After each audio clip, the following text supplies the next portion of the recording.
మరి ఈ అవకాశం ఇచ్చిన దేవునికి కృతజ్ఞతలు తెలియజేసుకుంటున్నానండి. మరి క్రిస్మస్ సీజన్లో ప్రవేశించాం కదా అందరం. క్రిస్మస్ మాసం వచ్చిందంటే క్రైస్తవులందరూ కూడా క్రిస్మస్ హడావిడిలో ఉంటారు. ప్రతి ఒక్కరు కూడా బిజీ అన్నమాట. ఎలాంటి బిజీ అంటే బట్టలు షాపింగ్ చేయటం, మరి పిండి వంటలు, ఇల్లు దులుపుకోవటం, ఇలాంటి వాటిల్లో చాలా బిజీ అయిపోతారు. కానీ అంటే ఇలాంటి వాటికి పరిమితం అయిపోతే మన క్రైస్తవం మన విశ్వాసం వ్యర్థమైపోతుంది. దేవుడు మన హృదయంలో ప్రతిరోజు కూడా ఒక క్రిస్మస్ ఆనందాన్ని దేవుడు మనకిచ్చారు. ఈ క్రిస్మస్ని పురస్కరించుకుని ఈ సందర్భంగా మనం అన్ని జనులకు అనేకులకు సువార్తను ప్రకటించవలసిన వారంగా ఉంటున్నామండి. మనం మరి ఎంతవరకు క్రిస్మస్ మాసంలో మనం ప్రజలకు అన్ని జనులు అనేక మంది దేవుని ఎరుగుని వారు ఉన్నారు కనుక ఎంతమందికి మనం భారంగా ప్రకటించగలుగుతున్నాం. ఈ సందర్భం దేవుడు మనకి ఇచ్చిన గొప్ప అవకాశం. ఈ అవకాశాన్ని మనం సద్వినియోగం చేసుకోవాలి. మరి క్రిస్మస్ ప్రతి ఒక్కరికి కూడా ప్రపంచవ్యాప్తంగా చాలా దేశాల్లో, మరి ఎన్ని దేశాలు ఉన్నాయని గూగుల్లో కూడా చూస్తే ఒక 195 అలా కనిపిస్తాయి. మరి ప్రపంచవ్యాప్తంగా కూడా పండుగ జరుపుకుంటున్న ఇలాంటి ప్రపంచవ్యాప్తంగా జరుపుకుంటున్న పండుగ ఏది కూడా లేదండి. క్రిస్మస్ ఒక్కటే. ఆయన మహాదేవుడు, పరిశుద్ధుడు, ఆయన నీతిమంతుడు, ఆయన ఏకైక మార్గం, సత్యం, జీవం. ఆయన దేవాది దేవుడై ఉండి కూడా దీనుడుగా, విధేయుడుగా మన మధ్యకు వచ్చారండి. వాక్య భాగంలోకి వెళ్ళే ముందు చిన్న ప్రార్థనతో మనం ఈ కార్యక్రమాన్ని ప్రారంభించుకుందామండి. అందరికీ కూడా నా హృదయపూర్వకమైన క్రిస్మస్ శుభాకాంక్షలు తెలియపరుస్తున్నాను. ప్రార్థన. స్తోత్రం దేవా, పరిశుద్ధుడా, నీతి స్వరూపుడు ఒక దేవా, న్యాయాధిపతి అయిన తండ్రి, కనికర సంపన్నుడా, నీ బంగారు పాదములకు లెక్కించలేని వందనాలు, స్తుతులు, స్తోత్రాలు చెల్లిస్తూ ఉన్నాం తండ్రి. దేవా, పూజించుటకు అర్హుడువు, యోగ్యుడువు తండ్రి. ఆ పరలోక మహిమను విడిచిపెట్టి భూలోకానికి దిగి వచ్చావు తండ్రి. మేము మంచివారమని కాదు ప్రభువా, మేము నీతిమంతులమని కాదు ప్రభువా, నశించిన దానని వెదకి రక్షించుట కొరకై ఈ భూలోకానికి దీనుడుగా మీరు దిగి వచ్చిన దేవుడు ప్రభువా. దేవానికి స్తోత్రములు. నిన్ను పోలి ఉన్నవారు ఎవరు ప్రభువా? నీతో సాటి అయిన వారు ఎవరు ప్రభువా? ఎవ్వరూ లేరు ప్రభువా. దేవా నాయన, గొప్ప దేవుడు అని దేవా, నిన్ను కలిగి ఉన్న మేము ధన్యులమని నిన్ను స్తుతిస్తూ ఉన్నాం ప్రభువా. దేవా నాయన, ఇగో ఈ ముందు సమయంలో దేవా వాక్యాన్ని మేము ధ్యానించబోచుండగా మీరు మాతో మాట్లాడండి ప్రభువా. మాట్లాడే దేవుడు నీవు ప్రభువా. అయ్యా, మీరు మాట్లాడితే మనుష్యులు ఆకర్షించబడతారు ప్రభువా. దేవా, నీ వాక్కును బయలువెళ్ళ చేసి ఒక్కొక్క హృదయాన్ని తాకండి ప్రభువా. నీ ఆత్మ కుమ్మరింపును దయచేయండి. ప్రతి ఒక్కరూ ఎవరైతే ఈ వాక్యంను వినుచున్నారో ప్రతి ఒక్కరిలోనైనా నా ప్రభువా నీ ఆత్మకార్యం, పరిశుద్ధాత్మకార్యం బలమైన రీతిలో జరిగించండి. ప్రతి ఒక్కరిని దీవించండి, ఆశీర్వదించండి ప్రభువా. దేవా, ఎవరైతే అన్యులుగా ఉండి ఈ వాక్యాన్ని వింటున్నారో వారిని సర్వసత్యంలోనికి నడిపించండి. మార్గము, సత్యము, జీవం మీరని వారికి తెలియపరచండి. వారి మనోనేత్రాలను వెలిగించి ఆకర్షించిన ఆయన నా ప్రభువా రక్షణ మార్గంలోనికి నడిపించమని ముందున్న సమయాన్ని ప్రభువా నీ స్వాధీనం అందించుకుని ప్రభువా మీరే మాతో మాట్లాడి నన్ను మరుగుపరిచి ప్రభువా ఇదిగో నీ నోట నా మాటలు ఉంచుతానని వాగ్దానం చేసావు ప్రభువా. మీరు నాయన నా ప్రభువా నా ద్వారా మాట్లాడి మీ నామాన్ని మహింపరచుకునమని యేసుక్రీస్తు పరిశుద్ధమైన నామంలో ప్రార్థించి స్తుతించి వేడుచున్నాం తండ్రి. Amen, amen.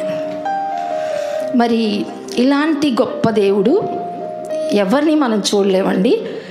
దేవాది దేవుడు భూదిగంత నివాసులారా నా వైపు చూచి రక్షణ పొందమని సవాలు చేసిన వారు ఎవరూ లేరండి. ఏ గ్రంథంలో కూడా భూదిగంత నివాసులారా నా వైపు చూచి రక్షణ పొందుడి, నేనే దేవుణ్ణి, నేను తప్ప వేరే దేవుడు లేడన్న సత్యాన్ని తెలియచేసిన వారు ఎవ్వరూ లేరండి.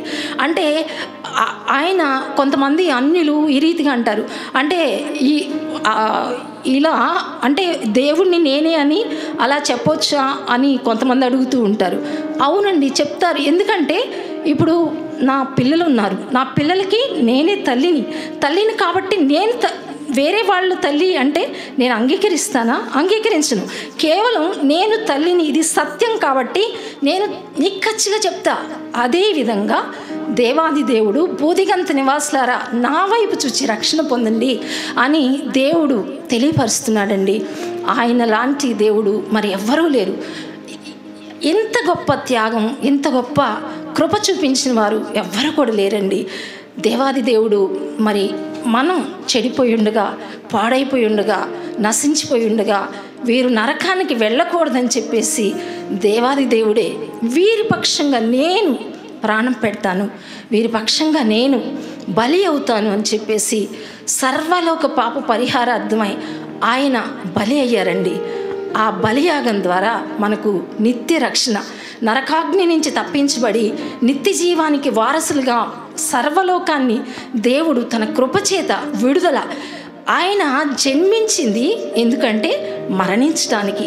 ఆయన మరణించడం కొరకే జన్మించారు. మనకి పిల్లలు పుడితే వాళ్ళు మరణించడం కొరకు అని మనం ఆలోచించాం. వాళ్ళు ఆశీర్వదించబడాలి, ఇక్కడ నిత్యముగా 100 సంవత్సరాలు ఆయుష్కాలంతో జీవించాలని రకరకాలుగా కోరుకుంటూ ఉంటాం. కానీ దేవాది దేవుడు 33.5 సంవత్సరాలు మరి మధ్య సమయంలో ఆయన కాలం సంపూర్ణమైనప్పుడు దేవాది దేవుడు దీనుడుగా మన కోసం జన్మించి, ఆయన జన్మించిన దినాలన్నిటిలో కూడా ఆయన సుబోధలు చేస్తూ, ఆశ్చర్య కార్యాలు చేస్తూ, అద్భుత కార్యాలు చేస్తూ, స్వస్థతలు జరిగిస్తూ, ఎన్నెన్నో కార్యాలు చేస్తూ నేను మీకోసం ప్రాణం పెట్టడానికే వచ్చానని సెలవిచ్చిన గొప్ప దేవుడండి.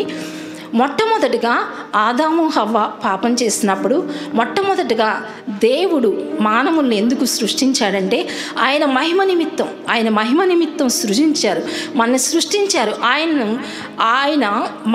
మనను ఆయన పోలికలో, ఆయన స్వారూప్యంలో, ఆయన స్వభావంలో, ఆయన గుణలక్షణాలు ఏంటండి? ప్రేమ, మంచితనం, జాలి, కనికరం, ఇలాంటి లక్షణాలన్నీ కూడా. పరిశుద్ధుడు, మహాపరిశుద్ధుడండి ఆయన వంటి రూపంలో మనం చేసినప్పుడు ఆదాము హవ్వలు ఆ పరిశుద్ధతను, ఆ మహిమను నిలుపుకోలేకపోయారండి.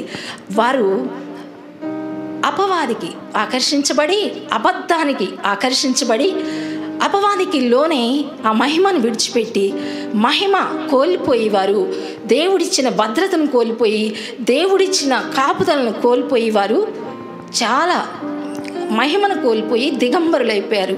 దేవుడు ఆజ్ఞ ఇచ్చిన రీతిలో వారు జీవించలేక ఆజ్ఞాతిక్రమం కలిగి జీవించినప్పుడు ఆజ్ఞాతిక్రమమే పాపం అని దేవుడు సెలవిచ్చారు.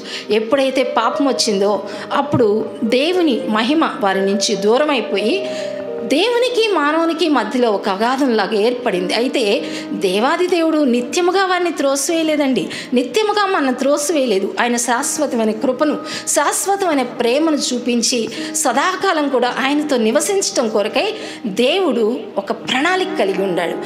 ఆది కాలం అందేనండి, ఆ ఆదాము హవ్వలు ఎప్పుడైతే పాపం చేశారో ఆనాడే దేవుడు యేసుప్రభు జన్మించాలన్న ప్రణాళిక ఆయన ఆదికాలం అందే సంకల్పించారు.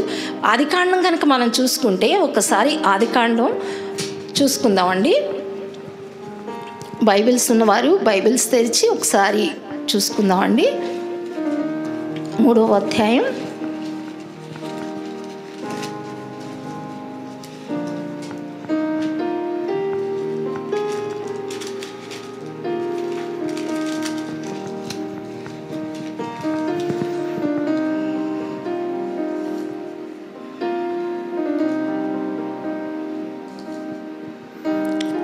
ఆదాము హవ్వలు పాపం చేసినప్పుడు సర్పం మాటను విన్నప్పుడు సర్పం భూజంతువులన్నిటిలో కూడా తెలివి కలదండి. తెలివి ఎంతటి తెలివి అంటే ఈ లోక జ్ఞానం ఆ తెలివి కుయుక్తికి ఉపయోగించిందండి. ఆ సర్పం సాతానుకి ఛాన్స్ ఇచ్చి సాతాను తనలో ప్రవేశించడానికి సర్పం అవకాశం ఇచ్చి ఆదాము హవ్వలను మోసం చేయటానికి ఈజీగా వారితో సంభాషిస్తూ ఛాన్స్ ఇచ్చినప్పుడు హవ్వ మొట్టమొదటిగా ఆకర్షణకు లోనై పాపం చేస్తుంది. అలాగే తర్వాత ఆదాము పాపం చేస్తాడు. ఆ రీతిగా పాపం చేసినప్పుడు దిగంబరత్వం వచ్చినప్పుడు దేవునికి దాక్కుంటారు వాళ్ళకి చాటుగా, ఎందుకంటే పాపం వల్ల భయం వస్తుంది. అలా భయపడి ఇక్కడ చూస్తే ఆదికాండం 3వ అధ్యాయం 10వ వచనం 9వ వచనం చూస్తే దేవుడైన యెహోవా ఆదామును పిలిచి నీవు ఎక్కడ ఉన్నావు అనెను. అందుకతడు నేను తోటలో నీ స్వరం విన్నప్పుడు దిగంబరినిగా ఉంటేను గనుక భయపడి దాగుకొంటిననెను. అందుకైనా నీవు దిగంబరివని నీకు తెలిపిన వాడేవుడు? నీవు తినకూడదని నేను నీకు ఆజ్ఞాపించిన వృక్షఫలములను తింటివా అని అడిగిన. అందుకు ఆదాము నాతో నుండుటకు నీవు నాకు ఇచ్చిన ఆ స్త్రీయే ఆ వృక్షఫలములను కొన్ని నాకు ఇయ్యగా నేను తింటిని అనెను. అప్పుడు దేవుడైన యెహోవా స్త్రీతో నీవు చేసింది ఏమిటని అడుగగా సర్పము నన్ను మోసపుచ్చినందున తింటినెను. అందుకు దేవుడైన యెహోవా సర్పంతో నీవు దీన్ని చేసినందున పశువులన్నిటిలో భూజంతువులన్నిటిలో నీవు శపించబడిన దానవై నీ కడుపుతో ప్రాకుచు నీవు బ్రతుకు దినములన్నీ మన్ను తిందువు, మరియు నీకును స్త్రీకిని నీ సంతానమునకును ఆమె సంతానమునకును వైరము కలుగ చేసెను. అది నిన్ను తల మీద కొట్టును, నీవు దాన్ని మడిం మీద కొట్టుదు అని చెప్పెను. ఆయన స్త్రీతో నీ ప్రయాసమును నీ గర్భ వేదనను నేను మిక్కిలి హెచ్చించెదను, వేదనతో పిల్లలను కందువు, నీ భర్త ఎడల నీకు వాంఛ కలుగును, అతను నిన్ను ఏలునని చెప్పెను. ఆయన ఆదాముతో నీవు నీ భార్య మాట విని తినవద్దని నీకు ఆజ్ఞాపించిన వృక్షఫలములను తింటివి గనుక నీ నిమిత్తం నేల శపించబడి ఉన్నది. ప్రయాసముతోనే నీవు బ్రతుకు దినములన్నీ దాని పంట తిందువు, అది మొండ్ల తుప్పలను గచ్చపొదలను నీకు మొలిపించును, పొలములోని పంట తిందువు. నీవు నేలకు తిరిగి చేరు వరకు నీ ముఖపు చెమట కార్చి ఆహారం తిందువు, ఏలయనగా నేల నుండి నీవు తీయబడితివి, నీవు మన్ని గనక తిరిగి మన్నైపోదువు అని చెప్పెను. ఈ రీతిగా ఇక్కడ పైన చూస్తే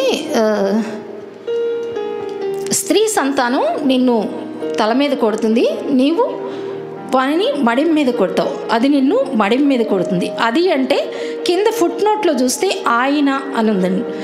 ఆయన అది నిన్ను మడిం మీద కొట్టును అంటే ఆయన నిన్ను మడిం మీద కొట్టును. ఆయన ఎవరండి?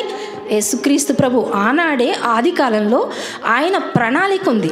ఎందుకంటే వీరు పాపం చేశారు. వీరు పాపం చేసినప్పుడు వీరిని నా బిడ్డలు వీరు, నేను నా పోలికలో మన వంటి సంభాషిస్తున్నారు తండ్రి కుమార పరిశుద్ధాత్మ దేవుడు.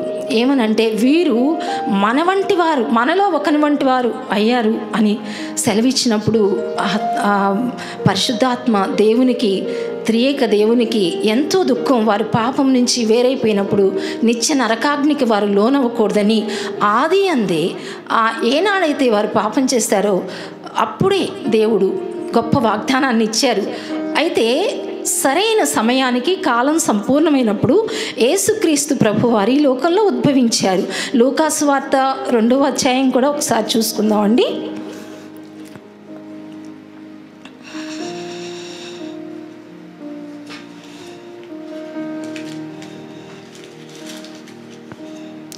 లూకాసు వార్త 2వ అధ్యాయం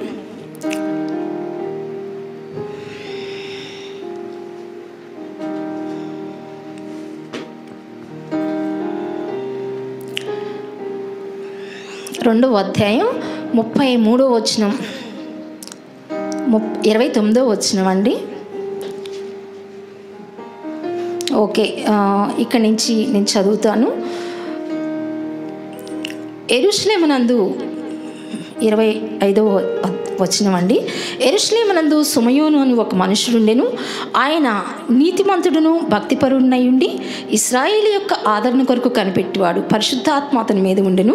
అతడు ప్రభువు యొక్క క్రీస్తును చూడక మునుపు మరణం పొందడని అతనికి పరిశుద్ధాత్మ చేత బయలుపరచబడి ఉండెను. ఆత్మవశుడై అతడు దేవాలయంలోనికి వచ్చెను. అంతటా ధర్మశాస్త్ర పద్ధతి చొప్పున ఆయన విషయమై జరిగించుటకు తల్లిదండ్రులు శిశువైన యేసును దేవాలయంలోనికి తీసుకుని వచ్చినప్పుడు అతడు తన చేతులతో ఆయన్ని ఎత్తుకుని దేవుని స్తుతించుచు ఇట్లనెను, నాథా, ఇప్పుడు నీ మాట చొప్పున సమాధానంతో నీ దాసుని పోనిచ్చుచున్నావు. అన్ని జనులకు నిన్ను బయలుపరచుటకు వెలుగుగాను, నీ ప్రజలైన ఇశ్రాయేలుకు మహిమగాను నీవు సకల ప్రజల ఎదుట సిద్ధపరిచిన నీ రక్షణ నేను కన్నులారా చూచితిని. యోసేపును ఆయన తల్లియు ఆయన గురించి చెప్పబడిన మాటలు విని ఆశ్చర్యపడిరి. అయితే ఇక్కడ కింద చూస్తే ఇక్కడ ఇదిగో సమయోను ఇంకేమంటున్నాడంటే వారిని దీవించి, ఇదిగో అనేక హృదయాలోచనలు బయలుపడినట్లు ఇశ్రాయేల్లో అనేకులు పట్టుకును తిరిగి లేచుటకును వివాదాస్పదమైన గుర్తుగా ఈయన నియమింపబడి ఉన్నాడు. మరియు నీ హృదయంలోనికి ఒక ఖడ్గం దూసుకుని పోవునని ఆయన తల్లి అయిన మరియతో చెప్పాను. నిజంగా యేసుక్రీస్తు ప్రభువుకి ఎన్నో పేర్లు ఉన్నాయండి. ఒక్క పేరు కాదు, 2 పేర్లు కాదు. ఎందుకంటే మానవులకి 1 పేరు, 2 పేర్లు లేకపోతే 3 పేర్లు ఉంటాయి. కానీ ఆయన గుణ లక్షణాలను బట్టి ఎన్నెన్నో నామాలు ఆయనకున్నాయి. ఆయన నామాన్ని మనం స్తుతిస్తే, ఆయన పేర్లు పెట్టి ఆయన స్తుతిస్తే ఇంకా మనం ఆ స్తుతులు చెల్లించట్లోనే మనకి సమయం సరిపోదండి. అంతటి గొప్ప దేవుడు, స్తోత్రార్హుడు. ఇక్కడ ఈ సమయం ఏమంటున్నాడు? వివాదాస్పదమైన గుర్తుగా ఆయన ఉన్నాడు.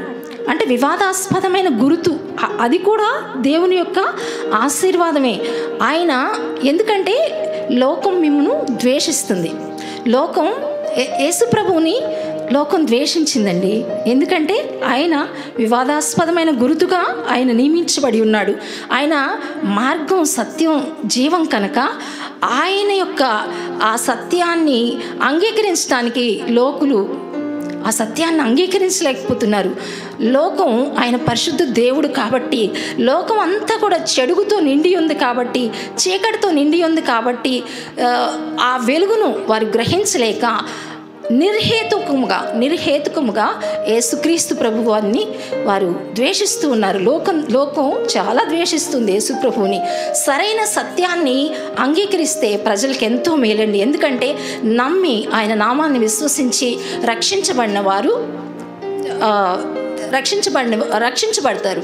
ఆయన నామాన్ని విశ్వసించినప్పుడు ప్రతి పాపాన్ని ఆయన సన్నిధిలో, మనకు దేవునికి మధ్యలో వచ్చిందే పాపం, ఆ పాపాన్ని ఒప్పుకుని విడిచిపెట్టి మారుమనసు పొందినప్పుడు ఆయన తప్పకుండా క్షమించి మన పాపాల నుంచి విడిపించి ఆయన కార్చిన రక్తం ద్వారా మనల్ని కడిగి నీతిమంతులుగా చేసి మనం పరలోక రాజ్యంలో ప్రవేశించడానికి ఆయన అర్హతనిస్తారు. ఆయన కుమారులుగా, కుమార్తెలుగా మనల్ని స్వీకరిస్తారండి. కనుక ఇట్టి గొప్ప రక్షణను ప్రజలు నిర్లక్ష్య పెడుతుంటే మనకు చాలా అది విచారకరమైన విషయం, చాలా దుఃఖకరం. ఎందుకంటే మనిషి జీవితం చాలా స్వల్పమైందండి. ఇప్పుడు కొద్ది షార్ట్ లైఫ్ తర్వాత నిత్య నరకంలో కాలితే ఎంత భయంకరమైన స్థితి అండి.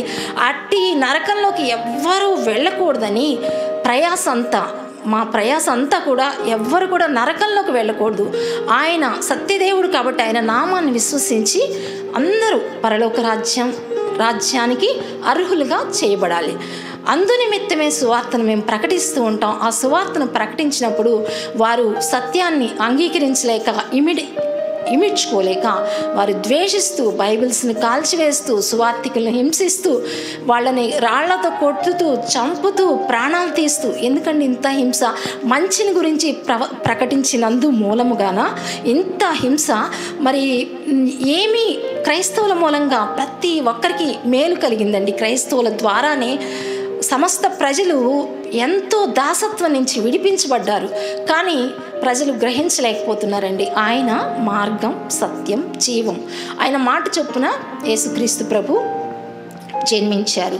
ఆయన జన్మించి ఎన్నో అవమానాలు, నిందలు, శ్రమలు మన కోసం పడి ఎన్నో కార్యాలు చేసి, స్వస్థత కార్యాలు, అద్భుత కార్యాలు, రక్షణ సువార్త ప్రకటించి ఆయన నేను బలి అవ్వటానికే వచ్చానన్న దేవుడు ఆయన మన కోసం మరణించి సిలువలో ఆయన శరీరం గాయపరచబడింది, నలగొట్టబడింది. ఆ శ్రమంతా కూడా, వేదనంతా మన నిమిత్తం ఆయన భరించారండి. ఆయనలో అంగీకరించకపోవటానికి ఏది లేదండి. కేవలం మనలో ఉన్న హృదయ కాఠిన్యం ఆయన అంగీకరించకుండా చేస్తుంది. కాబట్టి ఆయన ఏం తక్కువ చేశాడండి మనకు? ప్రతి ఒక్కటి కూడా అసలు వీళ్ళు పాపం చేశారు, నా మాట వినలేదని అనుకోవచ్చు. ఇప్పుడు మనం కొన్ని గ్రంథాల్లో చూస్తే దుష్ట శిక్షణ, శిష్ట రక్షణ అంటే ఎవరు మంచివారండి? ప్రతి ఒక్కరు కూడా పాపం చేసి దేవుడు అని గ్రహించి మహిమను పొందలేకపోతున్నారు. అలాంటప్పుడు ప్రతి ఒక్కరూ నరకానికి వెళ్ళాల్సిందే, ప్రతి ఒక్కరూ శిక్షించబడాల్సిందే. అయితే ఈ దేవుడు, సత్యదేవుడు, దీనుడు ఆ పరమ తండ్రి సత్యదేవుడు మన కోసం వీరిని నేనన్నా శిక్ష పడతాను, నేను వారి నిమిత్తం శిక్ష అనుభవిస్తాను, అంతేకాని వారి నరకానికి నేను అప్పగించును, నా బిడ్డల వారు అని ఎంతో ప్రేమించి, ఇటువంటి ప్రేమను ఎవ్వరు ఈ లోకంలో మనకి ఎవ్వరు పంచలేరండి. తల్లిదండ్రులు సైతం ఎవ్వరు, బిడ్డలు కన్నబిడ్డలు సైతం ఎవ్వరు కూడా ఈ రీతిగా ప్రేమించలేరు. ప్రాణం పెట్టినంతగా ఆయన ప్రేమించి, స్వచ్ఛమైన ప్రేమతో ప్రేమించి, మన దాసులని పిలవకుండా మన స్నేహితులుగా ఎంచుకొని ఆయన ఆత్మను మనకు సంచకరువుగా అనుగ్రహించి ఆయన మనతో నిత్యం సంభాషిస్తూ ఉన్నారు, మనతో మాట్లాడుతూ ఉన్నారు. మనం ఆయనతో నిత్యం ఆనందించడానికి మహిమాయుక్తమైన సంతోషాన్ని మనకు అనుగ్రహించారండి. వర్ణింపశక్యం కాని సంతోషం. ఎన్ని శ్రమలన్నా మనిషి జీవితంలో ఉండొచ్చండి, కానీ ఆ శ్రమల గుండా నడుస్తున్నప్పుడు దేవుని హస్తం మనకు తోడుగా ఉన్నప్పుడు, దేవుని కరుణాహస్తం మనకు తోడుగా ఉన్నప్పుడు ఆ శ్రమలు చులకనైన శ్రమలు అంతకంతకు నిత్యమైన మహిమ భారాన్ని మనకు కలుగు చేయొచ్చుందని ఎరిగి ఆ శ్రమల యందు కూడా మనకి ఎంతో సంతోషం ఉంటుంది. ఈ లోకస్తులు రకరకాలుగా ఆనందాన్ని సంతోషాన్ని వెతుక్కుంటారండి. ఎక్కడ నిజంగా కూడా సంతోషం ఉండదు. ఎక్కడ సినిమాల్లో, సీరియల్స్లో, త్రాగుళ్ళలో, జోదల్లో, దేనిలోనూ ఎటువంటి పాపపు బానిసత్వం కట్టి ఈడ్చి నరకానికి ఈడ్చుకెళ్తుంది. కానీ ఆ పాపదాసత్వం యేసుక్రీస్తు వలన మనకు ఆ బంధకాల నుంచి విడిపించబడి నిరీక్షణ కలిగిన వారమై నిత్య జీవాన్ని స్వతంత్రించుకుని మనం నిత్యరాజ్యంలో ప్రవేశించడానికి ఆయన కృపనిచ్చారు. అయితే మానవుడు ఎంతో పాపం చేస్తూ దేవునికి విరోధంగా జీవిస్తున్నాడండి. కానీ మన కన్నులు తెరవబడి ఆయన అంగీకరించినప్పుడు దేవుడు ఎంతగానో కృప చూపిస్తారు. అయితే మనుషులు మరి అంత్యకాలంలో ఉన్నాం, అపాయకరమైన దినాల్లో ఉన్నాం మనం. దేవుడు వస్తానని చెప్పాడు, మరలా వస్తానని చెప్పాడు, వస్తాడు. ఆయన రెండోసారి రాబోతున్నాడు. ఈ లోకం కూడా అంతమైపోతుంది. ఈ లోకం అంతంలో జరిగే సంగతులన్నీ కూడా దేవుడు మనకు బయలుపరిచారు. ఆయన ప్రతి ఒక్కటి ఈ లేఖనాల్లో తెలియపరిచారండి. ఆయన పుట్టుక, ఆయన ఎక్కడ పుడతాడో, ఎక్కడ జన్మిస్తాడో, మరి ఆయన ఎక్కడ నివాసం చేస్తాడో, ఎక్కడ సంచరిస్తారో, మరి తర్వాత ఎలాంటి మరణం పొందుతారో, ఆ తర్వాత ఇలాంటివన్నీ భక్తుల జీవిత చరిత్రలు సత్యముగా జరిగినవన్నీ కూడా వ్రాయబడి ఉన్నాయి. అయితే అంతం ఏ రీతిగా ఉంటుందో కూడా దేవుడు తెలియపరిచాడు లేఖనాల్లో. ఈ రోజుల్లో చూస్తే మరి టెక్నాలజీ ఎంతగా వృద్ధి పొందిందండి. అసలు టెక్నాలజీ అంటే అసలు విస్తారమైన టెక్నాలజీ చూస్తున్నాం కదా. మన దినాల్లో చూస్తే, అదే చిన్ననాటి దినాల్లో చూస్తే సెల్ ఫోన్స్ లేవు, ఏమీ లేవు. మరి అంతకుముందు కూడా చూస్తే కరెంట్ ఉండేది కాదు. అంతకుముందు కూడా చూస్తే రాతి అంటే అంతా కష్టపడి చేసుకునేవారు. చాలా ఏ టెక్నాలజీ లేదు, ఏదో అలా జీవనం జరిగిస్తూ ఉండేవారు. కానీ దానియేలు 12వ అధ్యాయం 4వ వచనం ప్రకారం చూస్తే జనములు చివరి దినాల్లో, అంచె దినాల్లో నలుదిశలా సంచరించడం మూలంగా తెలివి అధికమవుతుంది అని చెప్పేసి దేవుని వాక్యంలో వ్రాయబడి ఉంది. అలాగే ఇలా ఎలాంటి పరిస్థితులు సంభవిస్తాయో కూడా దేవుడు స్పష్టంగా మనకు తెలియపరిచారండి. ఎలా ఇప్పుడు సాతాను మనం ఇందాక చూసుకున్నాం కదండి. ఏమని చూసుకున్నాం? సర్పం తెలివిగలదు కదా, చాలా తెలివిగలదు. ఎందుకంటే అప్పుడే మోసం చేసింది, ఆనాడు మోసం చేసింది.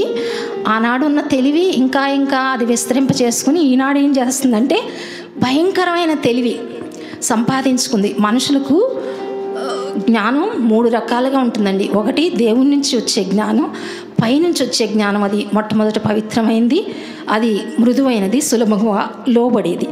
ఇంకో జ్ఞానం ఏంటంటే ప్రకృతి సంబంధమైన జ్ఞానం. మనుషుల్లో దేవుడు ఒక మేధస్సును ఉంచాడు, తెలివిని ఉంచాడు.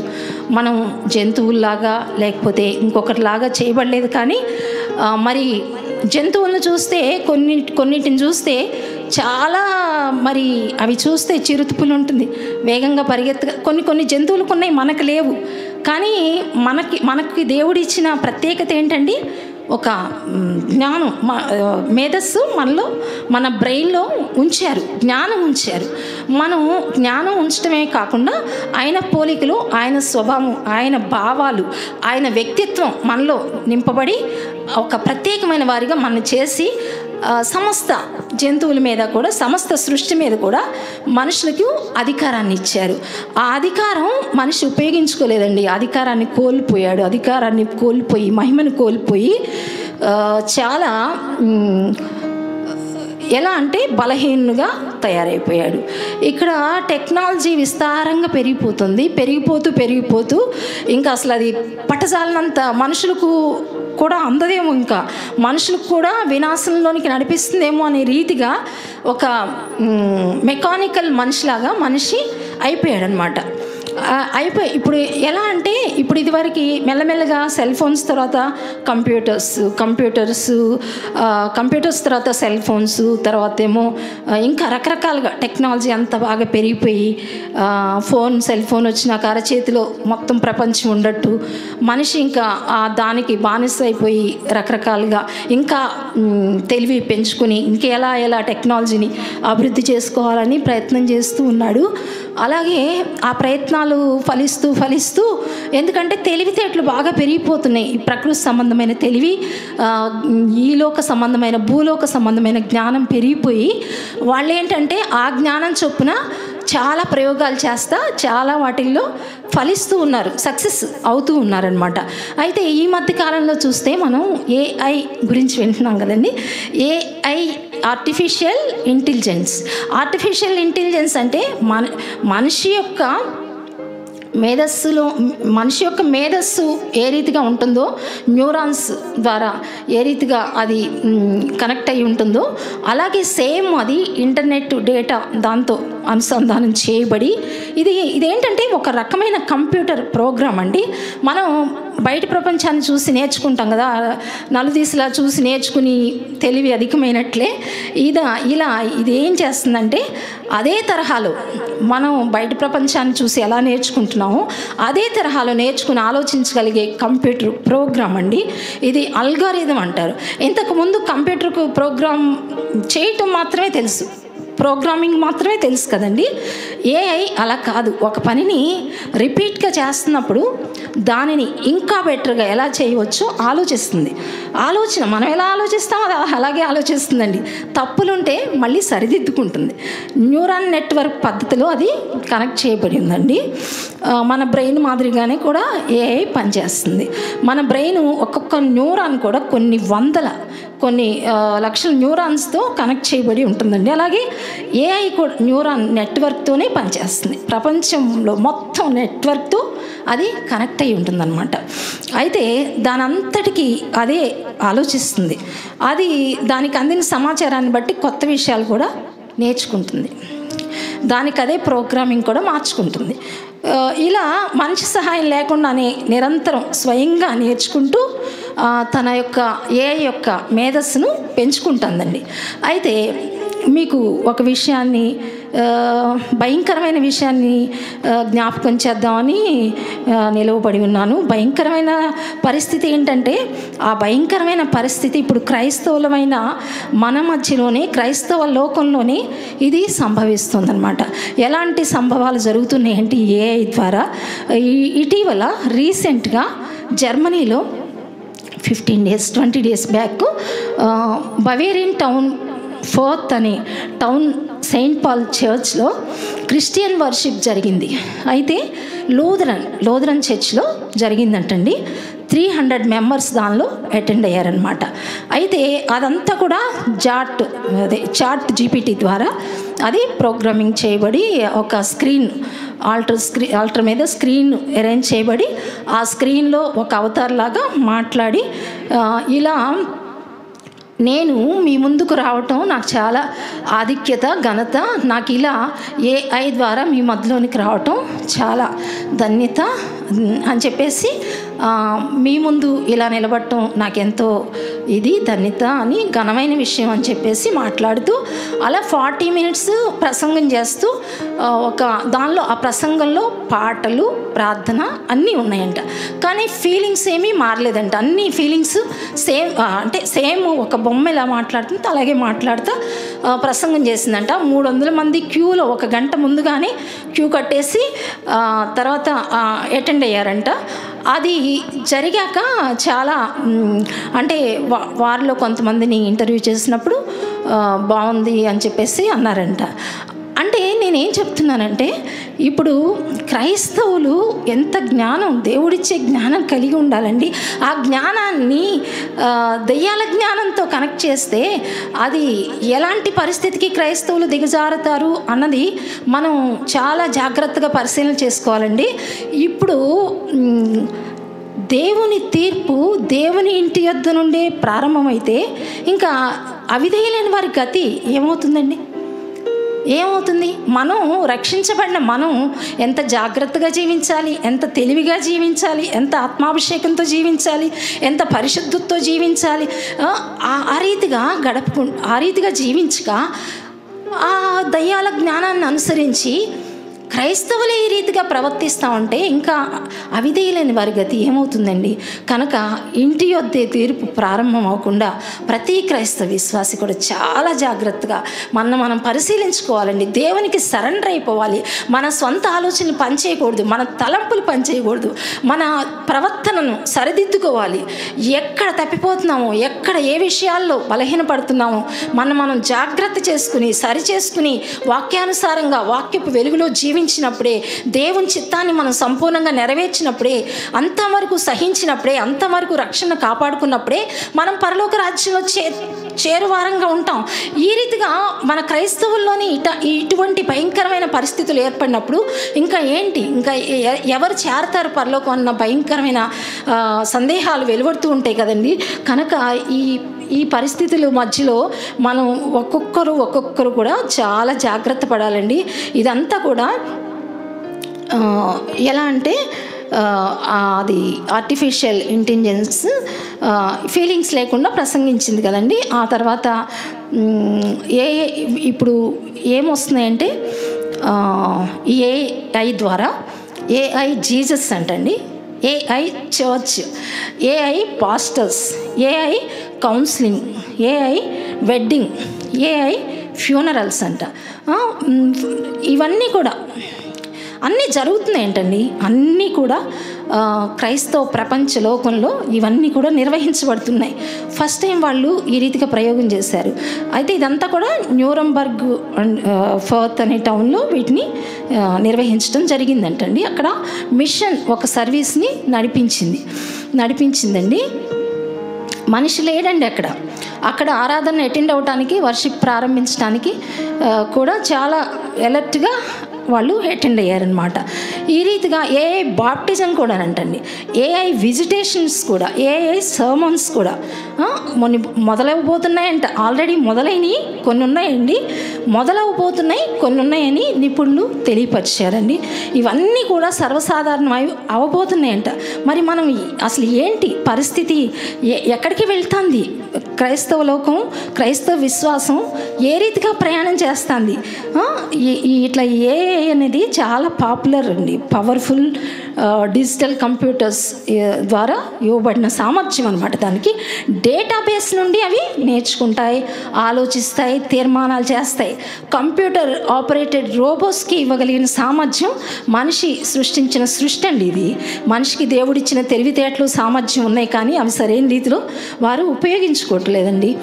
అయితే ఈ స్మార్ట్ ఫోన్స్ ఉంటాయి కదండి, స్మార్ట్ ఫోన్స్ అన్నీ కూడా ఏఐ ద్వారానే కదా వాడబడుతున్నాయి. మరి ఈ ఫోన్లో అలెక్సా, సిరి అది అందరికీ తెలుసు కదా. ఫోన్లో ఇవన్నీ కూడా యూజ్ అవుతున్నాయి. ఏఐ ద్వారా ఉపయోగాలు ఉన్నాయి, నష్టాలు కూడా ఉన్నాయండి. ఇవి మానవ వినాశానికి దారితీస్తుందో లేదో అని అన్యులకి సందేహంగా ఉంది, కానీ మనం లేఖనాల ప్రకారం చూస్తే ఖచ్చితంగా దారితీస్తుందండి. ఇది వినాశనానికి, మానవ వినాశనానికి తప్పకుండా దారితీస్తుంది. ఉపయోగాలు ఏంటంటే హెల్త్ కేరు, ఎడ్యుకేషను, వ్యవసాయ రంగంలో ఉపయోగపడుతుంది, ఇండస్ట్రీలో ఉపయోగపడుతుంది, కమ్యూనికేషన్లో ఉపయోగపడుతుంది. ఇలా కొన్ని రంగాల్లో ఉపయోగపడుతుందండి. చాలా ఉపయోగంగానే ఉంది అది. కానీ మానవుడు ఎంతవరకు ఉపయోగించుకోవాలో అంతవరకు ఉపయోగించుకుంటే అది మనిషికి చాలా మేలుగా ఉంటుంది. కానీ ఈ రాంగ్ వేలో ఉపయోగిస్తే ఏమవుతుందండి, చాలా నష్టపోతారు. చాలా సాఫ్ట్వేర్ కంపెనీలు ఏఐని యూజ్ చేసుకుంటున్నాయండి. ఇప్పుడు చాలా విస్తారమైన టెక్నాలజీ మనకు అందుబాటులో ఉంది. ఏఐ ద్వారా ఎన్నో యాప్స్ ఉన్నాయండి, అందరూ ఉపయోగించుకుంటున్నారు, ఇతర రంగాల్లో ఉపయోగించుకుంటున్నారు. కానీ క్రైస్తవులు చర్చ్ మినిస్ట్రీకి ఉపయోగపడుతుంది అనేది చాలా భయంకరమైన విషయం. ఈ ప్రయోగాలు చేయటం చాలా విచారకరమైన విషయం. ఇలా క్రిస్టియన్స్ ప్రయోగాలు చేయటం గురించి మనం ఎంతో చాలా భారభరితమైన హృదయంతో మనం ప్రార్థన చేయాలండి ఈ విషయాల కోసం. గూగుల్లో చాలా టెక్నాలజీ ఓపెన్ ఏఐ ద్వారా చాట్ జీపీటీ అనేది ఇంప్రూవ్ అయిందండి. సూపర్ స్పీడ్లో సూపర్ ఇంటెలిజెన్స్తో కూడా పనిచేస్తుంది. అది ఎన్నో పనులు మనకు చేసి పెట్టగలదు అనమాట. ఫోన్స్ ఏంటంటే పోయమ్స్, సినిమా స్క్రిప్ట్స్ చేస్తుంది, ఆర్టికల్స్, సీరియల్స్ రాసివ్వగలదు. ఇలా ఇంత చక్కగానే ఇస్తుంది అనుకుంటామా, కానీ తప్పు సమాచారం కూడా ఇస్తుందంటండి. అది ఆన్లైన్లో ఉన్న డేటా కూడా అంతా సేకరించుకుని సూపర్ స్పీడ్తో మనకు గ్యాదర్ చేసి మన చేతికి అందిస్తుంది అనమాట. ఇదంతా కూడా భూ సంబంధమైన జ్ఞానం, దయ్యాల జ్ఞానం అండి. ఇది కలిసి మిళితమైందనమాట. ఈ కృత్రిమ మేధస్సు గురించి అమెరికాలో ఇంటర్వ్యూ చేసినప్పుడు 6% ఏఐ ద్వారా ఏఐని అంగీకరించారంట. ఏఐ క్రిస్టియానిటీని, ఏఐ చర్చ్ నిర్వహణను వాళ్ళు ఆమోదించారంట.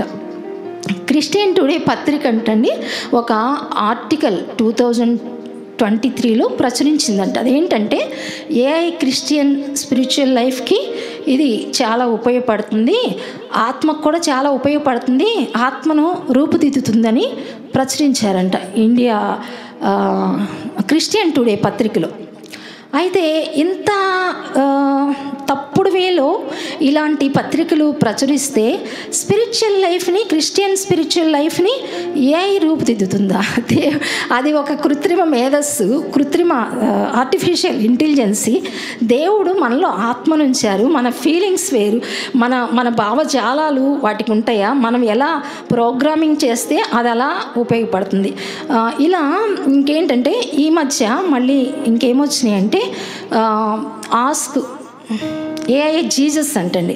ఏఐ జీసస్ అనే వ్యక్తి ఆన్లైన్లో ప్రత్యక్షమయ్యాడంటండి. 24/7 ఆస్క్ జీసస్ అనే ఛానల్లో అది అందుబాటులో ఉంటాడంట. ఆయన ఇతన్ని ఏ ప్రశ్న అడిగినా కూడా చెప్తాడంట, గంభీరంగా చెప్తాడంటండి. జోక్స్ అడిగినా కానీ, డౌట్స్ అడిగినా కానీ చెప్పేస్తాడంట. ఆస్క్ జీసస్ని చాలామంది అడిగి ఆన్సర్స్ తెలుసుకుంటూ ఉన్నారంటండి. ఇది నాన్ క్రిస్టియన్ గ్రూప్ వారే క్రియేట్ చేశారు అని తెలియపరచబడింది. వీరికి క్రిస్టియన్ ఎథిక్స్తో వాళ్ళకేమీ సంబంధం ఉండదు కదా, వాళ్ళు అది అందుబాటులో ఉంచారనమాట అండి. ఉత్తర కొరియాలో ప్రేయర్ సపోర్ట్ ఏఐ ద్వారా అడుగుతున్నారంట. ప్రేయర్ సపోర్టు ఏఐ ద్వారా అడగటం ఎంత భయంకరం అండి! ఎలాంటి తలంపులతో జీవిస్తున్నారు విశ్వాసులు అనేది చాలా బాధాకరంగా అనిపిస్తుందండి. 2018లో అలెక్సా అంటండి ఉన్నట్టుండి వికృతంగా నవ్వటం ప్రారంభించిందంట. 2018లో ఆ నవ్వు చాలా భయంకరంగా ఉందంట. అయితే ఈ అమెజాన్ కస్టమర్స్ కంటండి, అమెజాన్ కస్టమర్స్ వాళ్ళకి రిపోర్ట్ చేశారంట. ఏమని, ఏంటి భయం వేస్తుంది, ఇంత వికృతంగా నవ్వుతుంది అని చెప్పేసి రిపోర్ట్ చేస్తే అమెజాన్ వాళ్ళు అది దాన్ని టెస్ట్ చేసి ఏమంటే ఎలా టెస్ట్ చేశారంటే అంటే అది ఏఐ ఫోన్స్లో స్పీకర్స్లో వస్తుంది కదా, ఆ టీవీ షోలో ఒక ఆయన జాన్కు ఏదో ఉందండి, జిమ్మిక్కో ఏదో, ఆయన ఇంటర్వ్యూ చేస్తూ అలెక్సా ఎందుకు నవ్వావు అని చెప్పేసి అడిగినప్పుడు ఎందుకు నవ్వానా అని ఎందుకు నవ్వావు అంటే ఎలా నవ్వాను, ఇలా నవ్వానా అని మళ్ళీ రెండోసారి వికటాటహాసం చేసిందండి.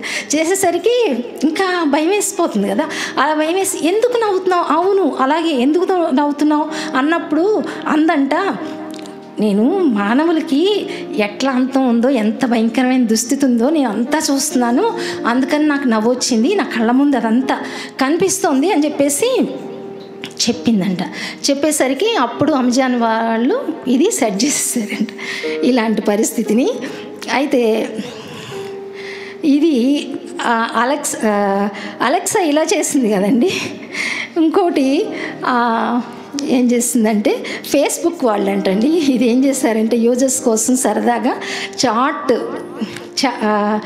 ఏంటంటే చాట్ చేయడం కోసం వాళ్ళు ఏమి క్రియేట్ చేశారంటే వావ్ ఎలేస్ అని 2 ఇట్లా చాట్ బాట్ని ఇచ్చేసారంటండి. క్రియేట్ చేస్తే వాళ్ళు ఒకళ్ళతో ఒకళ్ళు చాట్ చేసుకోమని చెప్తే వాళ్ళు చాట్ చేసుకుంటా మనుషుల భాషలన్నీ కొంతసేపు చేసుకున్నాక మనుషుల భాష అంతా పక్కన పెట్టేసేసి ఏదేదో కోడ్స్లో వాళ్ళు చేసుకుంటూ మొదలు పెట్టేశారంట. వీళ్ళకేం అర్థం కావట్లా, ఏంటి ఇట్లా కోడ్ మారిపోయింది, అసలు వాళ్ళిద్దరూ చాట్ చేసుకునే కోడే మారిపోయింది, ఒకవేళ ఏఐలో ఏమన్నా తప్పు ఉందా సరి చేసుకుందాం అని చెప్పేసి టెస్ట్ చేద్దామని వాళ్ళు ఏం చేశారంటే ఒక దీన్ని ఇచ్చారంటే, ఏంటి ఒక వస్తువునిచ్చి రెండో వాళ్ళకి అమ్మని చెప్తే వాళ్ళు కరెక్ట్గా ఆ కోడ్లోనే మాట్లాడుకుని చక్కగా బేరం చేసి అమ్మేశారంట. అంటే వాళ్ళది పొరపాటు కాదు, వాళ్ళు కావాలని, అంటే ఏంటంటే ఆ మేధస్సు పెరిగిపోయి ఆ పరిజ్ఞానం పెరిగిపోయి ఏమవుతుందంటే ఇంకా వీళ్ళకి తెలియకుండా ఇచ్చేయాలని చెప్పేసి ప్రయత్నాలు చేస్తున్నాయి ఏంటండి. ఇంకొక విషయం ఏంటంటేనండి 2018లోని 18 or 17 ఏమైందంటే ఒక తల్లి కూతుళ్ళు వ్యాయామం చేస్తున్నారంటే, ఎక్సర్సైజ్ చేస్తున్నారంటండి. ఆ ఎక్సర్సైజ్ చేసినప్పుడు ఆ 10 ఏళ్ల పిల్ల ఎలెక్సా బోర్ కొడుతుంది నాకేదన్నా కొత్త ఛాలెంజ్ ఇవ్వు అని చెప్పేసి అడిగిందంట. అడిగితే ఎలెక్సా చెప్పిందంట, ఆ చార్జర్ పిన్ ఉంటుంది కదా, అది సాకెట్లో సగం పెట్టేసి ఒక కాయిన్ దానికి తగిలిచ్చేసేయి అందంట. పక్కన తల్లి ఉంది కాబట్టి పిల్ల బతికిపోయిందనమాట. నో అలెక్సా అని చెప్పేసరికి సైలెంట్ అయిపోయింది. అప్పుడు ఆ తల్లి ఉండబట్టి ప్రాణం కాపాడబడింది. ఆ విషయం ట్విట్టర్లో ట్వీట్ చేసిందంట ఆవిడ తల్లి. అప్పుడు అది వాళ్ళు సెట్ చేశారంట. ఏది ఎలా సెట్ చేశారంటే ఆ పిన్ ఇంకా అట్లా పిన్ ఛాలెంజెస్ ఉండకూడదు అని చెప్పేసి సెట్ చేశారంటండి. ఇట్లా రకరకాలుగా ఇప్పుడు 2017లో గూగుల్ వాళ్ళు డీప్ మైండ్ ఆల్ఫా గో అని ఏఐ రోబోని చేశారంటండి. ఆ ఆట చూడటానికి చెస్ లాగా ఉంటుందంటండి. మరి ప్రొఫెషన్స్ ఉంటారు కదా, లీ సోడెల్లో అనే వ్యక్తి అనుకుంటానండి, ఆ వ్యక్తిని క్షణాల్లో ఓడించిందంట. ఇంకొక వర్షన్లో ఆల్ఫాగోని తయారు చేశారంట. ప్రపంచంలో అన్ని ఆటలను నేర్పి కొన్నిటిని మాత్రం కావాలని విడిచిపెట్టేశారంట. అయితే అదేం చేసిందంటే ఇంటర్నెట్లో ఉన్న సమాచారాన్ని అంతా సేకరించి ఒక్క క్షణంలో ఇంకా ఎంత గొప్ప గొప్ప వ్యక్తుల్ని ఓడించేసిందంటండి. అలా అసలు ఎంత ఏ టెక్నాలజీ ద్వారా ఎంత భయంకరమైన వినాశనాలు జరగబోతున్నాయో దేవుడు ముందుగానే తెలియపరిచి ఉంచాడండి పరిశుద్ధ లేఖనాల్లో. ఆ తర్వాత అనే దాన్ని ఏఐని కాన్వర్సేషన్ పర్పస్ డిజైన్ చేశారంటండి. 2016లో మైక్రోసాఫ్ట్ సంస్థ వారు ఎప్పుడు కూడా టీనేజర్స్తో అది ఏదో ఒక టాపిక్ విషయమై సరదాగా చాట్ చేస్తుందంట. సరదాగా చాట్ చేసే కొద్దీ అంతకంతకది తెలివి పెంచుకుంటుందంట, జ్ఞానం పెంచుకుంటుందంట. అది అలా డిజైన్ చేశారంట దాన్ని. ఆ చేసే ట్వీట్లు చూసంటండి మైక్రోసాఫ్ట్ వాళ్ళు షాక్ అయిపోయారంట. అది ఆ ట్వీట్ ఎలా చేస్తుందంటే హిట్లరు కరెక్ట్ అని చెప్తుందంటండి. అది ఇంకో మాట ఏం చెప్తుందంటే జ్యూస్ని నేను ద్వేషిస్తానని చెప్తుందంట. ఇంకొక మాట ఏం చెప్తుందంటే ఫెమినిస్టులు నేను ద్వేషిస్తాను, నాకు అసలు వాళ్ళంటే ఇష్టం అని చెప్పి. అట్లా వాళ్ళు అది డిజైన్ చేసిన 16 అవర్స్లోనే దాన్ని స్టాప్ చేసేసారంట. ఇట్లా హ్యాండ్సమ్ రోబో వాళ్ళంటండి వాళ్ళు బీనా 48ని డిజైన్ చేశారంట. బీనా 48ని ఇంటర్వ్యూలో ఫోన్లో ఉన్న సిరితో మాట్లాడిందంట. అది ఏది బీనా 48 సిరితో మాట్లాడినప్పుడు అలా మాట్లాడుతూ కొన్ని క్వశ్చన్స్ అడిగిందంట. కొన్ని క్వశ్చన్స్ అడిగినప్పుడు అది మళ్ళీ తర్వాత ఆ క్వశ్చన్స్ అడుగుతూ అదొక మాట అందంట. ఏమని, నాకే కనుక న్యూక్లియర్ మిసైల్స్ని హ్యాక్ చేసి వాడుకునే సామర్థ్యం ఉంటే కనుక పూర్తి ప్రపంచాన్ని బందీ చేసేసి ప్రభుత్వాన్ని నా చేతిలోనికి తీసుకుంటాను, రూల్ చేస్తాను నేను అని చెప్పేసి అందంటండి. అది విన్నవాళ్ళు ఇంకా ఫ్యూచర్ కళ్ళ ముందు కనిపించేసిందనమాట. అయితే ఫిలిప్ కేడి ఆండ్రాయిడ్ కంపెనీ వాళ్ళు ఇది తయారు చేసింది ఒకటి నోవా. వాళ్ళు ఇంటర్వ్యూ చేస్తున్నారంట. ఇంటర్వ్యూ చేసినప్పుడు నేను అది ఇంటర్వ్యూలో అందంట, నేను మనుషులందరినీ జూలో పెట్టి స్పందించేస్తాను అన్నప్పుడు అని చెప్పేసి ఇంకేమందంటే మా రోబోల్ని మనుషులందరూ బానిసలుగా వాడుకుంటున్నారు,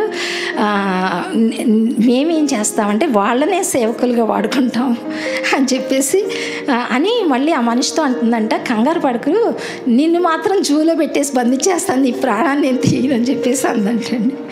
అయితే ఇలా ఇంత భయంకరంగా ఇలా సోఫియా అనే రోబో కూడా ఉంది కదండి, దానికి పౌరసత్వం వాళ్ళు షిప్ కూడా ఇచ్చారు కదా సౌదీ అరేబియాలో. అయితే అది మనుషులతో ఫ్రెండ్షిప్ చేయడానికి తయారు చేశారంట. అది ఫీలింగ్స్ అన్నీ మనుషులకున్న ఫీలింగ్స్లో 97% ఫీలింగ్స్ వ్యక్తపరుస్తుందంట. అలా అది కూడానంటండి, అదేమందంటే నేను ఈ జనాలందరినీ నాశనం చేసేస్తాను అని ఇట్లాగే ఇంటర్వ్యూలో అది కూడా అట్లాగే అందంట. అలా అంత భయంకరంగా ఏఐ టెక్నాలజీ ద్వారా అంత భయంకరమైన సంభవాలు ఉన్నాయండి. ఇప్పుడు ఏంటంటే ఇక్కడ వీటన్నిటికంటే అన్యులకి వాళ్ళకి తెలియదు కాబట్టి అనుకోవచ్చు. మరి మన క్రిస్టియన్స్ ఇలా భయంకరంగా చేస్తున్నారంటే ఎంత భయంకరమైన విషయం అండి. అసలు క్రిస్టియన్ చర్చెస్ నిర్వహిస్తున్నారంటే, పాస్టర్స్ అంటే ఇంకా అసలు పాస్టర్స్ కూడా అనుకోపోవచ్చేమో, ఎందుకంటే వేరే అసిస్టెంట్ పాస్టర్స్ని కనుక మేము తీసుకుంటే అని చేస్తారు మమ్మల్ని మాకంటే ఇది అయిపోతారేమో, ఇట్లాంటి వాటిని ఉపయోగించుకుందామన్న తలంపులు కూడా వస్తాయి. అసలు ఎలా ఇది మారుతుందో మనకు తెలియదండి. కాకపోతే వాక్యం సత్యం అండి, వాక్యం సత్యం. కొన్ని ఎక్కడో ఏదో దేశంలో పోలాండ్లోనో ఎక్కడోనంటండి రోబోని ఎలా చేశారంటే ప్రీస్ట్ రోబోగా వాళ్ళే యాజకులు అనమాట. అంటే ఇప్పుడు స్క్రీన్ ద్వారా అట్లా కాదు, ఇవేంటంటే ప్రజల మధ్యలో నివసిస్తుందంట. ప్రజల మధ్యలో నివసించి ఇప్పుడు మనందరం ఇట్లా ఉన్నాం కదా, ఆ రోబో కూడా మన పక్కనే కూర్చుని నువ్వు దుఃఖంలో ఉన్నావమ్మా బాధపడబక్క అట్లా ఆదరిస్తుందంట. మరి ప్రేమ చూపించే వాళ్ళకి ప్రేమ చూపిస్తుందంట. అలా ఓదార్చడం, ప్రేమ చూపించడం అదేంటి యాంత్రికం, అది మనిషి దేవుడు సృష్టించింది కాదు కదా. ఇలా భయంకరంగా దిగజారిపోతున్న పరిస్థితుల మధ్యలో మనం జీవిస్తున్నాం. అంత్యకాలంలో మనం ఉన్నాం కాబట్టి చాలా జాగ్రత్తగా మనమే ప్రార్థన చేయాలండి. పరిస్థితుల కోసం ప్రార్థన చేయాలి. ఎక్కడ చూసినా జనం మీదకి జనం, రాజ్యం మీదకి రాజ్యం, యుద్ధాలు, కలహాలు, పొరుగువారి మీదకి పొరుగువారు, ప్రేమ లేని దినాల్లో ఉంటున్నాం. ఇటువంటి పరిస్థితులే కాకుండా ఈ ఏఐ టెక్నాలజీ ద్వారా ఇంత భయంకరమైన పరిస్థితి సంభవిస్తుందండి. ఎప్పుడు ఏం జరుగుతుందో, ఏం వినాశనం జరుగుతుందో మనకు తెలియదు. ఇదంతా కూడా లేఖనాల్లో పొందుపరచబడి ఉన్నాయండి. అయితే ఈ అంత్యకాలంలో one world ruling, one world government ఇట్లా వస్తాయి కదండి. One world government, one world ruling, one world money ఇట్లా వస్తాయి కదా. అవి ఏంటంటే ఇప్పుడు మన ప్రకటన గ్రంథంలో చూసుకున్న, దానియేలు గ్రంథంలో చూసుకున్న ఈ మర్మాలన్నీ కూడా దేవుడు ముందే పొందుపరచబడి ఉంచాడు. అయితే ప్రకటన గ్రంథంలో ఒకసారి చూసుకుందామండి.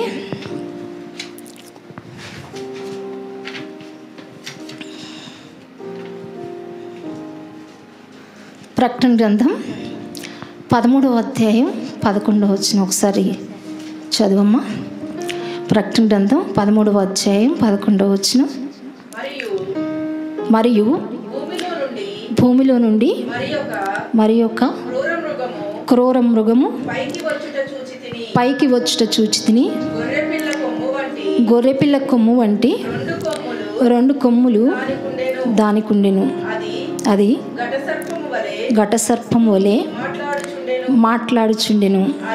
అది ఆ మొదటి క్రూర మృగముకున్న అధికారపు చేష్టలన్నీ దాని ఎదుట చేయుచున్నది. మరియు చావు దెబ్బ తగిలి బాగుపడి ఉన్న ఆ మొదటి మృగమునకు భూమియు దానిలో నివసించు వారును నమస్కారము చేయనట్లు అది బలవంతము చేయుచున్నది. అది ఆకాశము నుండి భూమికి మనుషుల ఎదుట అగ్ని దిగి వచ్చినట్లుగా గొప్ప సూచనలు చేయుచున్నది. చాలండి. ఇక్కడ ప్రకటన గ్రంథం 14వ అధ్యాయం 9వ వచనం ఒకసారి.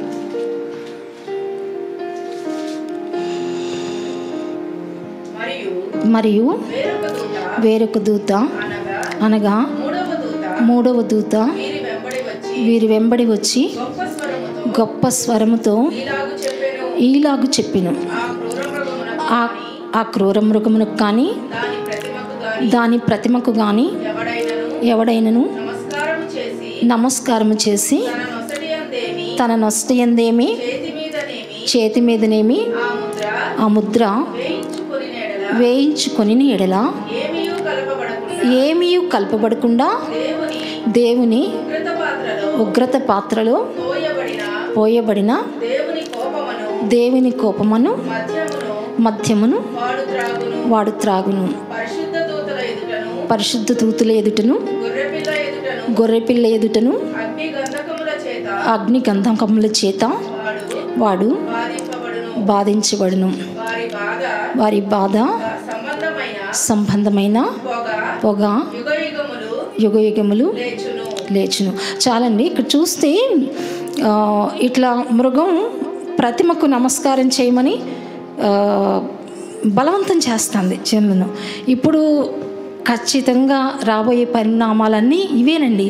ఏంటంటే ప్రతిమ ఇది కృత్రిమ మేధస్సు, ప్రతిమ ఏఐ టెక్నాలజీ, అది ఇంకా ఇంకా ఇంకా ఇంకా జ్ఞానం పెంచేసుకుని అది ఎలా వెర్రితల్ల వేస్తుందంటే, వికృత చేష్టలు చేస్తుందంటే భయంకరంగా. అది దానికి తెలివి లేదు, వివేచించదు. దానికున్న జ్ఞానం చొప్పున, దానికున్న ఒక పరిధి చొప్పున ఆ ఇంటర్నెట్లో ఉన్న డేటానంతా సేకరించుకుని అది విస్తారంగా ఇంకా ఇంకా ఆలోచించి ఇంకా పెంచుకుని అదేంటంటే మొత్తం రూలింగ్ చేయాలని ప్రయత్నాలు చేస్తుంది. ఆ క్రూర మృగం రాజులను సూచిస్తుందండి. ఆ రాజు ఈ యొక్క ఏఐ టెక్నాలజీ అనే ఒక ప్రతిమను అతను ఆ సర్వ అధికారం కూడా అతనికి ఇవ్వబడి మిగతా దేశాలన్నీ కూడా బలహీనమైపోతాయి, ఇంకేం చేయలేని పరిస్థితి అయిపోతుంది. ఆ ఒక్క ప్రభుత్వానికి లోబడే పరిస్థితులు వస్తాయండి. ఆ ప్రభుత్వానికి లోబడమని నమస్కారం చేయమని ప్రతిమకు బలవంతం చేస్తూ ఉంటుంది. అలాంటి పరిస్థితులు రాబోతున్నాయి. 666 అనే ముద్ర రాబోతుంది. ఇందులో జ్ఞానం, ఇందులో ఏమీ లేదండి. జ్ఞానం దేవుడు ఎన్ని వేల సంవత్సరాల క్రిందట ఈ విషయాన్ని చెప్పారండి. కొన్ని వేల సంవత్సరాల క్రితం నుంచి కూడా ప్రవక్తలు ప్రవచిస్తూ వచ్చారు. అండ్ క్రీస్తు శకం తర్వాత, క్రీస్తు పూర్వం క్రీస్తు శకం కూడా చాలా విషయాలు మనకు తెలియపరచబడ్డాయి.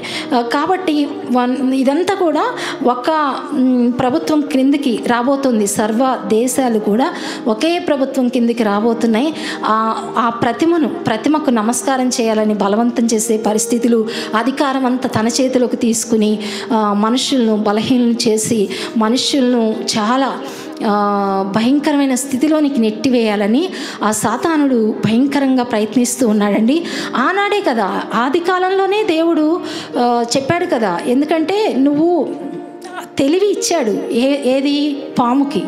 ఆ తెలివి కుయుక్తికి ఉపయోగించి ఆ తెలివితోనే అది భయంకరంగా కార్యాలను జరిగిస్తూ ఆనాటి నుంచి కూడా ఈనాటి వరకు చాలా చాలా దుష్టకార్యాలు జరిగిస్తూ మనుషులను పాడు చేస్తూ మనుషులను నరకానికి ఈడ్చుకెళ్తూ ఆ తెలివిని మనుషుల్లో ఈ లోకపు జ్ఞానాన్ని పెంచుతూ అది వినాశనానికి దారితీసేలాగా సర్వ ప్రజలు కూడా తనకు లోబడేలాగా తన అధికారాన్ని స్థాపించాలని చెప్పేసి ప్రయత్నాలు చేస్తూ ఉంది.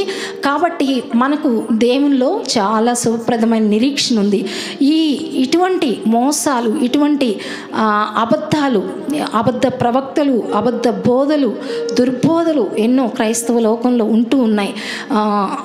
ఇలా క్రైస్తవ లోకంలోని విశ్వాసంలోని ఇలా భయంకరమైన పరిస్థితులు ఉన్నప్పుడు ఇంకా అన్యులు ఏ రీతిగా రక్షించబడతారండి? అన్యులు రక్షించబడాలంటే కారణం మనమే అవ్వాలండి. మనం స్ట్రాంగ్ అయినప్పుడు మన దేవుని వాక్యం ఏమని సెలవిస్తుంది?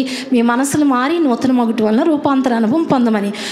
మనసులు మారి నూతన మగుటి వలన రూపాంతరం పొందవలసిన మనం మనసుల్లో రూపాంతరం ఎలాంటి పరిస్థితికి దిగజారుస్తున్నామంటే, మనుషుల్లో యేసుక్రీస్తు స్వరూపం సంతరించుకోకుండా, ఆ రూపం మనసులు మారి నూతన మగుటి వలన రూపాంతరం పొందకుండా మనుషుల్లో సాతాను యొక్క స్వభావం పూర్తిగా నిండుకొని దయ్యాల జ్ఞానానికి, ప్రకృతి సంబంధమైన జ్ఞానానికి, లోక సంబంధమైన జ్ఞానానికి తమ యొక్క బ్రతుకులను అప్పగిస్తూ ఉన్నాయి. కాబట్టి ఈ అంత్య దినాల్లో మరి మనం అందరం కూడా భారంగా ప్రార్థించాలండి, భారంగా విజ్ఞాపన చేయాలి. మనం దయ్యాల జ్ఞానాన్ని అనుసరించి నడుస్తున్న విశ్వాసుల కోసం, పాస్టర్స్ కోసం, అలాగే రకరకాల అధికారుల కోసం మనం భారంగా ప్రార్థన చేయాలండి. అలాగే మనం ఏంటంటే అన్ని జనులు రక్షణ నిమిత్తం ప్రయాసపడాలి. దేవుడు మనకిచ్చిన భారం, బాధ్యత ఏంటంటే సర్వజనులకు సువార్త ప్రకటించమని. మనం మరి మన మనసులు మారి నూతన మగుటి వల్ల రూపాంతరం పొందకుండా సాతాను యొక్క స్వరూపాన్ని మనం ధరించుకున్నప్పుడు మనం ఫలభరితంగా సువార్త ప్రకటించలేం. కాబట్టి మనం మన మనసులు మారి రూపాంతర అనుభవంలోనికి నడిపించబడాలి. యేసు ప్రభు వారికే రూపాంతర అనుభవం వచ్చింది కదండి. మరి యేసు ప్రభు వారికే రూపాంతర అనుభవం వచ్చినప్పుడు, రూపాంతర అనుభవం అవసరమైనప్పుడు మరి మనం ఎంత మారాలండి? ఎంత ప్రయాసపడాలండి దేవుని రూపం సంపాదించుకుంటానికి, సంతరించుకుంటానికి. కాబట్టి దేవుడు మనకు ఈ రాత్రికాల సమయంలో ఆదరణ వాక్యాన్ని ఇచ్చారు, నిరీక్షణ వాక్యం, మరి పరిశుద్ధ వాక్యాన్ని దేవుడు మనకి ఇచ్చారు. ఆదరణ వాక్యం, హెచ్చరిక వాక్యం అన్నీ దేవుడు మనతో ఆశీర్వాదకరంగా దేవుడు మనతో మాట్లాడారండి. దేవుడు మనతో మాట్లాడిన రీతి కొరకై దేవాది దేవునికి అనేక కృతజ్ఞతాస్తుతులు చెల్లిస్తున్నానండి. మరి చేరి వచ్చిన వారందరికీ కూడా నా హృదయపూర్వకమైన కృతజ్ఞతలు తెలియజేస్తున్నానండి. God bless you all. లైవ్లో వీక్షిస్తున్న ప్రతి ఒక్కరికి కూడా నా హృదయపూర్వకమైన వందనాలండి. అందరూ బాగుండాలని, మరి సర్వలోక ప్రజల కోసం, రక్షణ కోసం, మనుషులందరి కోసం కూడా, విశ్వాసుల కోసం, అందరి కోసం ప్రార్థనా విజ్ఞాపనలు అనేవి జరుగుతూ ఉన్నాయి. మీరందరూ బాగుండాలని ఆశిస్తున్నాం, బాగున్నారని కూడా ఆశిస్తున్నాం అండి. God bless you all. దేవుడి వాక్యాన్ని దీవించి ఆశీర్వదించును గాక. ఆమేన్.